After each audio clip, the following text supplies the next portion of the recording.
नमस्कार. IPL मध्ये मी आपलं मनापासून स्वागत करतो.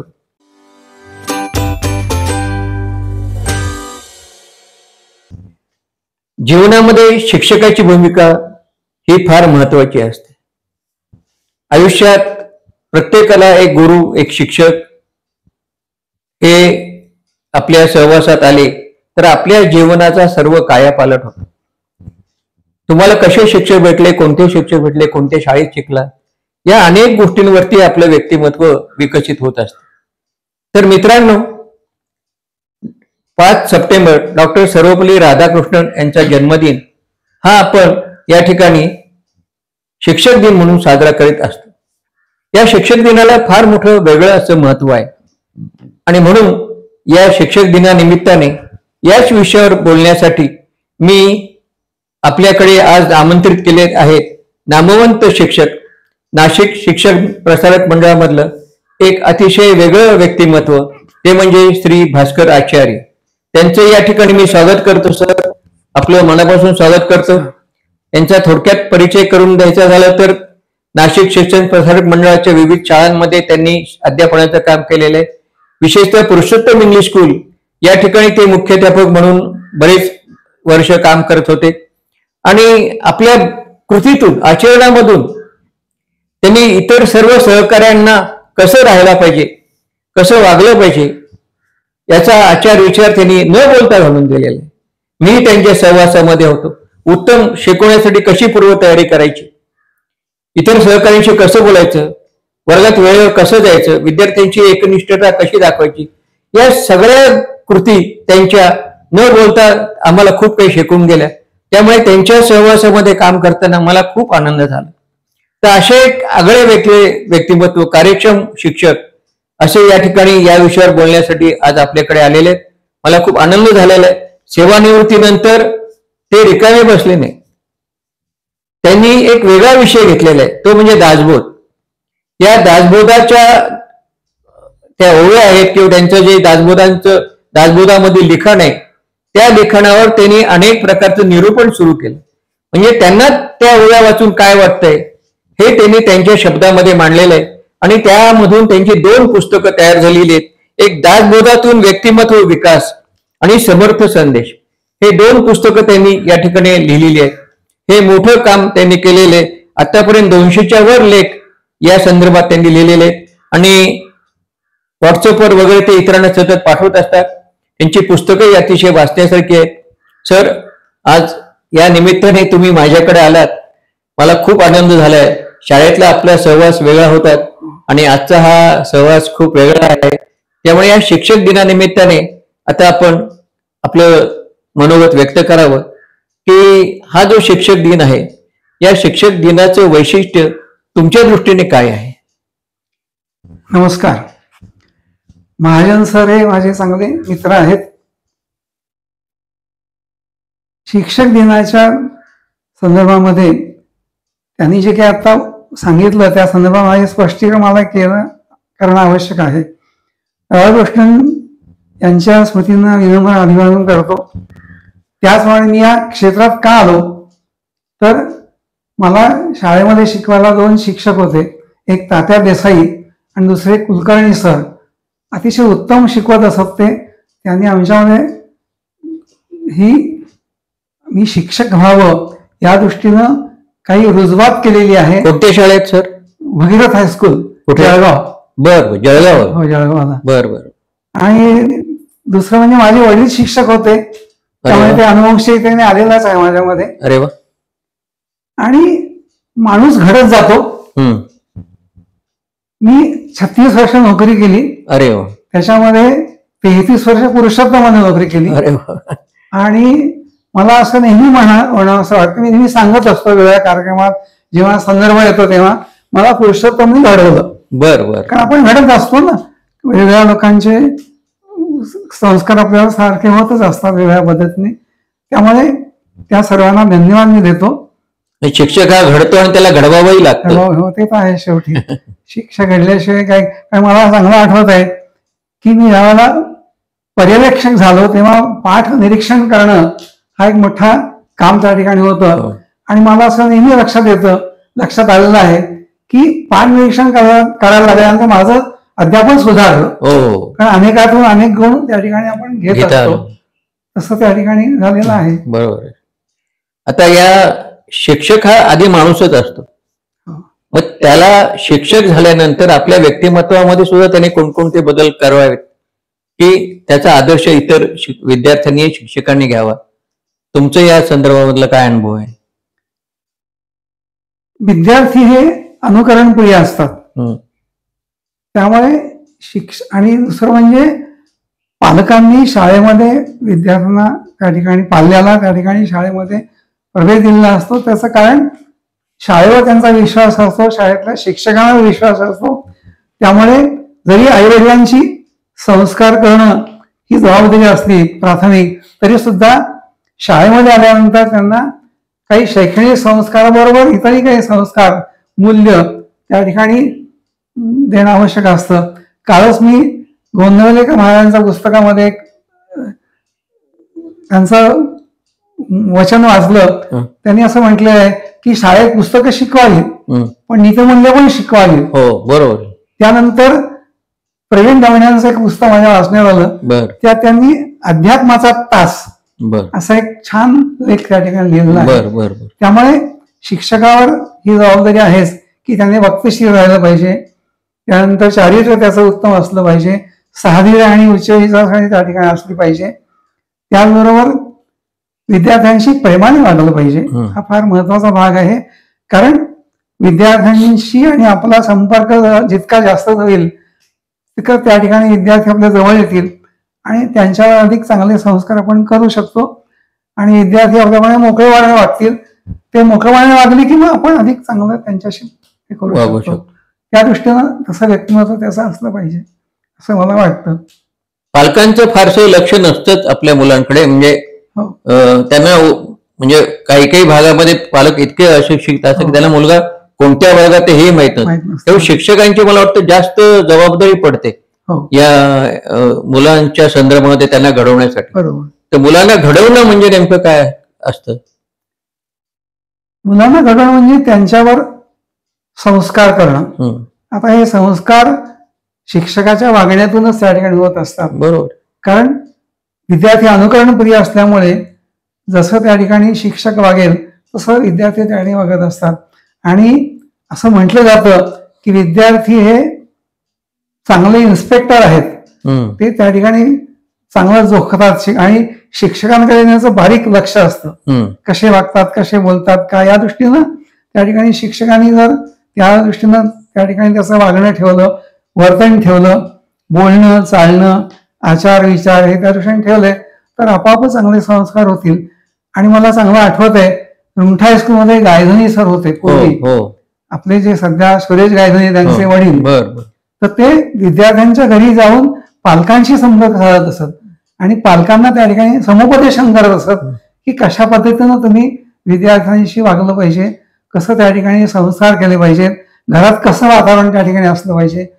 आणि मग आपोआपच विद्यार्थी आणि शिक्षक मिळून असं ते जसा मातीचा गोळा कुंभार घडवतो आणि त्याला आकार देतो तसं त्या ठिकाणी शिक्षक आणि पालक मिळून त्या ठिकाणी उत्तम आकार त्या विद्यार्थ्याला मिळू शकतो आणि पालकांचं लक्ष मग आपोआपच विद्यार्थ्यांकडे राहू शकतं.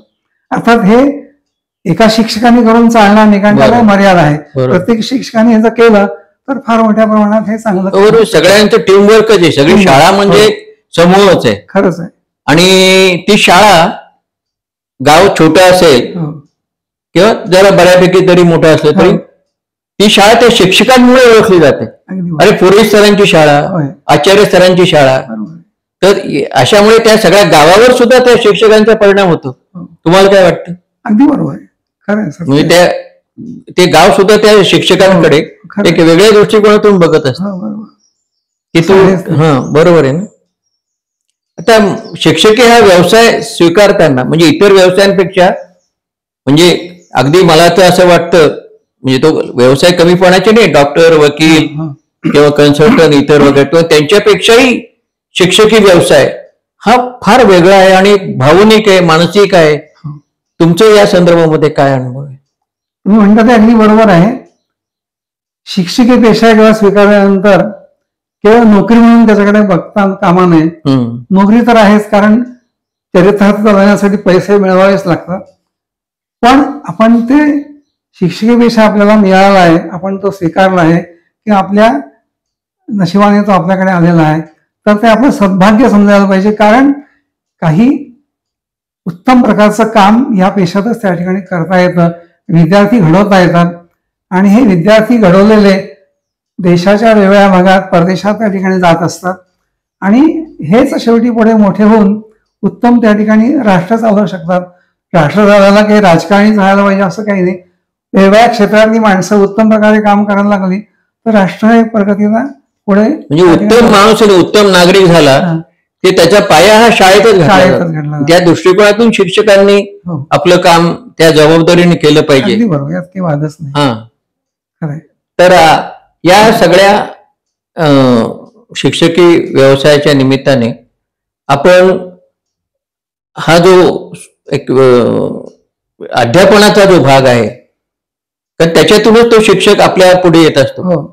तर या अध्यापनाच्या संदर्भामध्ये कालमानानुसार बदल व्हायला पाहिजे असं तुम्हाला वाटतं का? हो, निश्चितच वाटतं. म्हणजे काय, विद्यार्थी आता पूर्वीसारखे राहिलेले नाहीयेत. त्यांच्यासमोर वेगवेगळ्या प्रकारचे भोवताली संस्कार गेल्या 10 वर्षात मला वाटतं जास्त आपला तर काळ निघून गेला, परंतु या 10 वर्षामध्ये मला वाटतं बदल झालेला आहे. शिक्षकांची जबाबदारी फार वेगळ्या पद्धतीने हातात आलेले आहेत. हा, बरोबर. त्यामुळे त्या मोबाईल पासून दूर करण्यासाठी शिक्षकांनी त्या ठिकाणी त्यांना काही वेगळ्या पद्धतीची कामं दिली. मोबाईल कसा वापरायचा हे सुद्धा विद्यार्थ्यांना वापरावं तर लागणार ते, पण कसा वापरायचा, इतके छान सुविधा त्या ठिकाणी आलेले असतात मोबाईलवर. त्याचा संग्रह करा असं जर विद्यार्थ्यांना सांगितलं तर एक चांगलं काम होईल, चांगला विचार त्यांच्या समोर त्या ठिकाणी जाईल, काही परिणाम त्याचा निश्चित होईल. प्रयोग त्या ठिकाणी करायला हरकत नाही.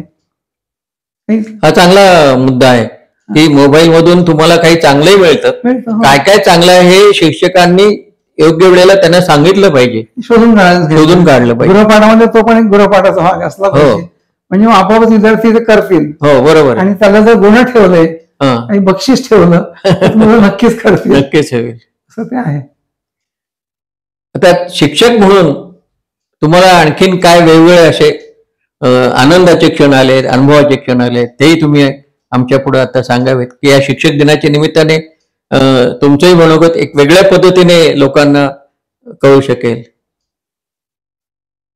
असे अनुभव आहेत, येतात, पण त्या थोडस मग हे होईल, नाही काही नाही, सुतीचा भाग त्या ठिकाणी असू द्या ना.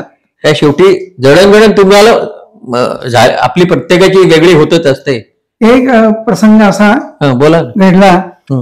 काही विद्यार्थ्यांचा एक गट आहे नाशिक मध्ये, त्यांनी एकदा झेंडावण्याला मला यावर्षी बोलवलं होतं 15 ऑगस्टला. फार प्रेमाने बोलवलं, ते विद्यार्थीच आहेत सगळे आपले. तर मी गेलो होतो. झेंडावून झाल्यानंतर एक ग्रस्त मला भेटले. ते म्हणे तुम्हाला मी धन्यवाद देतो. म्हटलं कशासाठी? ते म्हणे अहो तुम्ही माझ्या मुलाला फी न घेता शिकवलं आहे, मी याची त्यांनी जाण ठेवली, तो आनंद काही वेगळा असतो. अशा आनंदाचे क्षण पुष्कळ आहेत. काही विद्यार्थ्यांनी मागच्या वेळेला 84 सालची बॅच, त्यांनी मध्ये विद्यार्थी मेळावा घेतला होता. मला त्या ठिकाणी बोललं होतं. त्यावेळेला वैद्य मॅडम होत्या, गोरे मॅडम पण होत्या, साने मॅडम पण आलेल्या होत्या. आम्हाला सगळ्यांना बोलवून त्यांनी आमचा सत्कार केला. आमचं उत्तम प्रकारचं त्या ठिकाणी देवाणघेवाण झाली.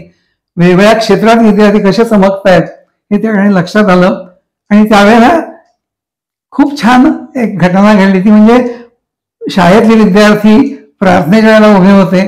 त्याच वेळेला हे माझे विद्यार्थी सगळे पुन्हा रांगेत उभे राहून त्यांनी प्रार्थना म्हटली. त्यामुळे ते संस्कार अजूनही त्यांच्यावर टिकून आहेत. हा एक मोठा आनंद आपल्या या क्षेत्रामध्ये मिळतो. हा दुसऱ्या क्षेत्रातही मिळत असेल आनंद. माझे विद्यार्थी भेटतात तेव्हाचे काही वेगळे अनुभव. कोणी रिक्षावाला असतो, कोणी डॉक्टर असतो, तर त्यातले अनुभव शिक्षकांना बरेच येतात. कोणते शिक्षक आठवणीत राहतात हे ते महत्वाचं असतं. ज्या विद्यार्थ्यांशी आपण प्रेमाने वागलो आहोत, ज्यांच्या पालकांशी आपण संपर्क साधला आहे, किंवा त्यांना जर आपण विनामूल्य काही मार्गदर्शन केलं असेल, तर असे विद्यार्थी बरोबर आपल्याला लक्षात ठेवतात. आणि केव्हा तरी ते भेटले की अक्षरशः कुठल्याही क्षेत्रात ते उच्च पदावर जरी असले तरी सुद्धा आपल्याला वाकून नमस्कार करतात. हा जो आनंद आहे तो फार त्यांच्यामध्ये जो नम्रता आहे, ही नम्रता त्यांच्यात ती बघायला मिळते. तो फार मोठा आनंद आहे. शिक्षकाची श्रीमंतीच म्हटली पाहिजे की जेव्हा आपला विद्यार्थी ओळखलात का सर म्हणतो आणि नमस्कार करतो आपल्याला, तेव्हा आपल्याला अगदी भरून येतं. जरी आपण त्याच्या ओळखत नसलो तरी अशा प्रकारे विद्यार्थी जेव्हा आपल्याशी संवाद साधतात, भेटतात, आदरपूर्वक बघतात, तेव्हा आपल्याला फारच बरं वाटतं की अरे आपला किती छान असा शिक्षकाचा व्यवसाय होता किंवा ही नोकरी होती. त्यामुळे ती फार वेगळी अशी गोष्ट आपल्या आयुष्यात घडून गेलेली. अर्थात त्यासाठी शिक्षकांनी कसं केलंय त्याच्यावर सगळं अवलंबून असतं. हो, ते आहे ते. पण मला वाटतं शिक्षकांनी फक्त आपल्या विषयापुरतं अध्यापन न करता स्वतःचं व्यक्तिमत्व घडवण्यासाठी इतर उपक्रमामध्ये सहभागी होणं, वाचन वाढवणं, हे मला वाटतं या बाबतीत आपल्याला आणखीन काय काय सांगता येईल की त्यांनी स्वतःचंही व्यक्तिमत्व विकास केला किंवा आपल्या विषयापुरतं अध्यापन न करतात. आता माझा विषय विज्ञान असल्यामुळे मी असं म्हणू शकेन की विज्ञानाचा संदर्भ घेऊन जर बोलायचं झालं तर पर्यावरण हा विषय आपण त्या ठिकाणी वर्गात शिकवत असू तर आजकाल जे प्रदूषण त्या ठिकाणी झालेलं आहे ते प्रदूषण त्या ठिकाणी त्या संदर्भात जनजागृती करणं किंवा पाण्याची काटकसर कशी करावी या संदर्भात विद्यार्थ्यांना समजावून सांगणं, असा सगळा विचार त्या ठिकाणी मांडला तर त्यांच्यामध्ये एक वेगळं मूल्य, पर्यावरण मूल्य तयार होऊन ते पर्यावरणाचा ऱ्हास कसा होणार नाही या संदर्भात ते त्या ठिकाणी काम करू शकतील, असा एक विचार मला असं वाटतं. म्हणजे त्यांचं सामान्य ज्ञानही वाढायला मदत त्या ठिकाणी होऊ शकेल. मला वाटतं शिक्षकांना सुद्धा तोपणा येतो तो टाळण्यासाठी रिफ्रेशर्स कोर्स वगैरे असतात, तसे संस्थेने किंवा शिक्षकांच्या संघटनेने आयोजित करून शिक्षकांना ताजंतवानं करावं अशा काही योजना आपल्याला सुचवता येतील. निश्चितच. कारण तोपणा कंटाळवाणेपणा येतो, त्याला एक चांगल्या नवीन पद्धतीने रिफ्रेश करणं आवश्यक वाटतं. अगदी बरोबर आहे. या संदर्भात मी श्री समर्थांचं एक उदाहरण देऊ शकतो. तुमचा त्यातला अभ्यास आहे तर समर्थांचे सुद्धा विचार या संदर्भामध्ये काय आहेत? त्यांनी 1100 मठ स्थापन केले भारतात. बर. आणि या मठांवर मठपती नेमले, चांगले ते निवडून घेतले आणि त्यांना उत्तम प्रकारचं प्रशिक्षण देऊन त्या ठिकाणी त्यांनी उत्तम प्रकारचं काम त्या मठांमध्ये केलेलं आहे. आणि त्या काळामध्ये यवनांची सत्ता असल्यामुळे गुप्तरूपाने काही गोष्टी कराव्या लागत होत्या. शिवाजी महाराजांना काही गुप्तरूपाने संदेश पोहोचवण्याचं काम सुद्धा त्या ठिकाणी त्या काळाच्या अनुसरणात झालं. तर आता आजच्या शिक्षकांना ते BEd होतात, D.Ed होतात, तिथेही प्रशिक्षण मिळतच त्यांना, पण ते नंतर मग प्रत्यक्ष विद्यार्थी कोणता आहे त्याच्यावर अवलंबून मग त्याचा वापर करावा लागतो. पण हळूहळू ते विसरलं पण जातं काळाच्या ओघामध्ये. म्हणून मधून मधून त्या ठिकाणी संस्थेने असे प्रशिक्षण वर्ग निर्माण केले.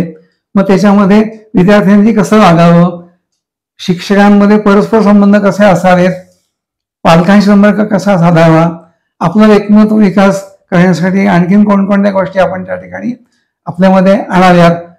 प्रयत्नवाद फार महत्वाचा आहे. समर्थांनी तर यत्नो तर देव जाणावा असं त्या ठिकाणी म्हटलेलं आहे. आणि विवेकानंदांचं वाक्य नेहमी मला आठवतं, त्यांचं फार सुंदर वाक्य आहे, यशाचे मधुर चांदणे हवे असेल तर प्रयत्नांचा चंद्र तेजमय ठेवला पाहिजे. उत्तम वाक्य त्यांचं आहे. त्यामुळे प्रयत्न हे तर फार महत्वाचे आहेत. त्या दृष्टीनं काही शिक्षकांना प्रोजेक्ट जर त्या ठिकाणी दिले गेले, उपक्रम, त्या उपक्रमातून त्यांचा व्यक्तिमत्व विकास होईल. कंटाळवाणा जो आहे रोजच्या अध्यापनाचा तोही ठिकाणी जाऊन त्या ठिकाणी रिफ्रेश होऊन ते उत्साहाने परत शिकवायला वर्गात जाऊ शकतील. पण ते मधून होत राहिलं पाहिजे, 2 महिने, 4 महिने, 6 महिन्यांनी. आणि सिनियर शिक्षकांशी त्यांचा संपर्क आला पाहिजे. कारण सिनियर शिक्षकांशी मला चांगलं आठवत आहे की माझ्या शंका मी शिंगणे सरांना विचारत होतो. शिंगणे सरांचं ते जरी मराठीचे प्राध्यापक होते तरी गणित उत्तम होतं, तर ते मला फार चांगलं मार्गदर्शन करत असत. तेव्हा असं सिनियर शिक्षकांकडूनही त्यांना मार्गदर्शन त्या ठिकाणी मिळत राहिलं. मी सुद्धा पूर्वी सरांशी नेहमी या संदर्भामध्ये बोलायचो, गप्पा मारायचो. नांदुरकर सरांशी बोलायचो की जे मला खूप सिनियर होते, त्यांच्याशी संवाद साधून मी सुद्धा त्या ठिकाणी मला घडवण्याचा थोडाफार प्रयत्न त्या काळी केलेला आहे. ते सगळं मला आठवत आहे आता तुम्ही हा विषय काढल्यामुळे. आणि म्हटलं मी पुरुषोत्तम मला घडवलं असं जी मगाशी म्हटलं, बरोबर यासाठीच माझंही पुरुषोत्तम मध्येच जास्त दिवस गेलेले आणि खूप छान अशा आठवणी आहेत. आता काळ बदलतोय. पूर्वी घरकुल वेगळ्या पद्धती, कुरुकुल पद्धत जी होती ती कुरुकुल पद्धत ही जरा चांगली होती. आता शिक्षकांची जबाबदारी वाढली, विद्यार्थी संख्या वाढली, त्यामुळे शिक्षकांचं कामही खूप वाढले की एका वर्गात 40-50 विद्यार्थी आणि सगळ्यांना घडवणं खूप अवघड पडतं. तर म्हणून शिक्षक हा किती तरतरीत कार्यक्षम राहायला पाहिजे हे महत्वाचं आहे. आणि म्हणून त्याने उत्साही राहण्यासाठी किंवा त्याने सदैव ताजंतवाने राहण्यासाठी काय करता येईल? त्यात सगळ्यात महत्वाची गोष्ट म्हणजे त्यांनी व्यायाम रोज केला पाहिजे. बर, फार महत्वाचं आहे. कारण व्यायाम, त्यात सूर्यनमस्कार हे तर उत्तम व्यायाम आहेत. कमी वेळामध्ये उत्तम प्रकारचा व्यायाम त्या ठिकाणी मिळतो आणि त्यामुळे एक उत्साह त्या ठिकाणी राहू शकतो. हा एक भाग आहे. दुसरं म्हणजे त्यांनी वेगवेगळ्या प्रकारचं वाचन केलं पाहिजे. त्या वाचनातून सुद्धा काही नवीन गोष्टी कळून आपला उत्साह वाढतो. कारण रोजच्या अध्यापनामध्ये त्याच गोष्टी शिकवताना तेच वाचावं लागतं. वर्गात जाताना तो फ्रेश पाहिजे, टवटवीत पाहिजे, कारण त्यांना मुलांशी संवाद साधायचा आहे. आणि सगळ्यात महत्वाची गोष्ट म्हणजे त्या विषयाची आवड असली पाहिजे. आवड पाहिजे, फार महत्वाचं आहे. नाहीतर मग अवघडच आहे. कशी तरी नोकरी चालली आहे, ढकलली असं नको.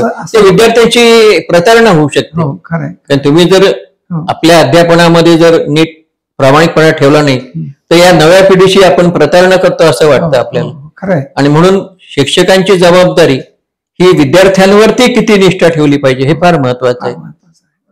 तर रामदासांनी आणखीन या संदर्भात काही सांगितलंय का?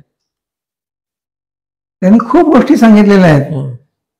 वारंवारीचा जो नियम आहे शिक्षणातला, तर त्यांनी नम्र असावं असं अनेक समासामध्ये वारंवार सांगितलेलं आहे.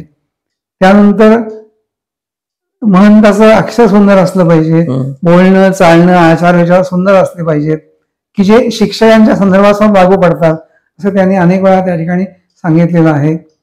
आणि प्रयत्नवाद तर खूपच महत्वाचं आहे. त्यांनी यत्नोतो देवा जाणावा, प्रयत्नाशिवाय पर्याय नाही. आळस उदास नागवाणा असं त्यांच्या एका ओळीमध्ये म्हटलेलं आहे. त्यांनी प्रयत्न बुडवणा आहे, तो प्रयत्न बुडतो, त्यामुळे आळस असता कामा नये. आणि आळस घालवण्यासाठी म्हणून त्या ठिकाणी व्यायाम हा पर्याय आवश्यकच आहे.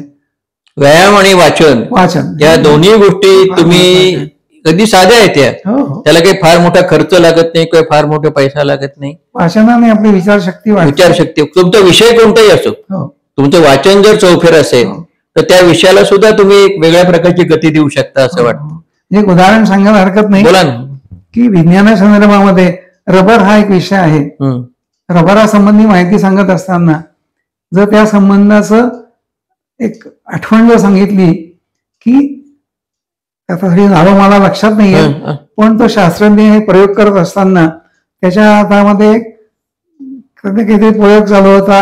घरात जाळमट होती, बायको वैतागलेली होती, पण त्याने एक त्याच्यामध्ये काहीतरी एक पुडी होती, गंधकाची पुडी होती बहुतेक, त्याने ती फेकून मारली.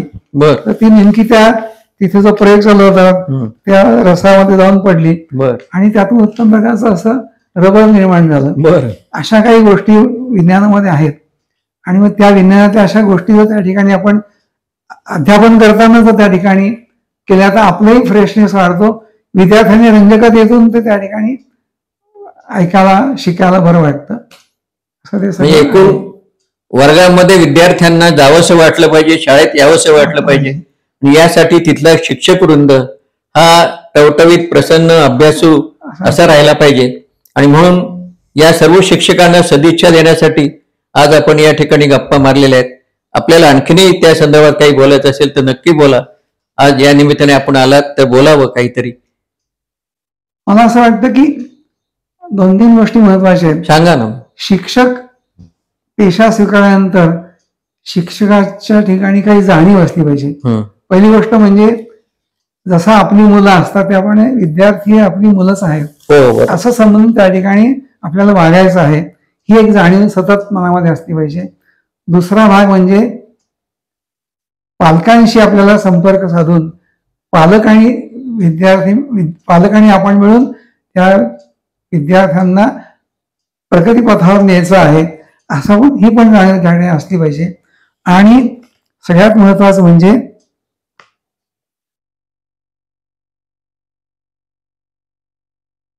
आपण जो पेशा स्वीकारला आहे त्या पेशामध्ये आपल्याला स्वतःला घडवायचं आहे आणि विद्यार्थ्यांना घडवायचं आहे आणि असं घडत विद्यार्थ्यांना पुढे न्यायचं आहे ही पण जाणीव त्या ठिकाणी असली पाहिजे. म्हणजे फक्त विद्यार्थ्यांना शिकवून चालणार नाही, आपल्याला पण शिकायचं आहे. म्हणजे शिकण्याची जाणीव त्या ठिकाणी असली पाहिजे. म्हणजे शिक्षक हा कायम विद्यार्थी असतो असं म्हटलं जातं आणि विद्यार्थ्यांनी शिक्षकांनी शिकवत राहायला पाहिजे आणि म्हणजे विद्यार्थ्यांना अधिकाधिक माहिती त्या ठिकाणी देता येणं शक्य नाही. अशी जाणीव जागृती शिक्षकामध्ये असली म्हणजे मग तो उत्तम पद्धतीने काम करू शकतो. शिक्षकाचं चरित्र आणि चारित्र्य ते तर फार महत्वाचं. हे दोन्ही गोष्टी त्या शाळेसाठी, संस्थेसाठी आणि त्या गावासाठी सुद्धा. म्हणजे अरे तुमच्या गावात अशा शाळा आहेत का, असं कोणी म्हणता का म्हणे. बरोबर. आणि म्हणून तो शाळा म्हणजे सुद्धा शाळेचा एक, त्या गावाचा एक गौरवच असतो की आमच्या गावामध्ये अशा प्रसिद्ध शाळा आहेत. बरोबर. असं लोक अभिमानाने सांगतात. आणि म्हणून आणि हे सगळं शिक्षणावर अवलंबून आहे. प्रश्नच नाही.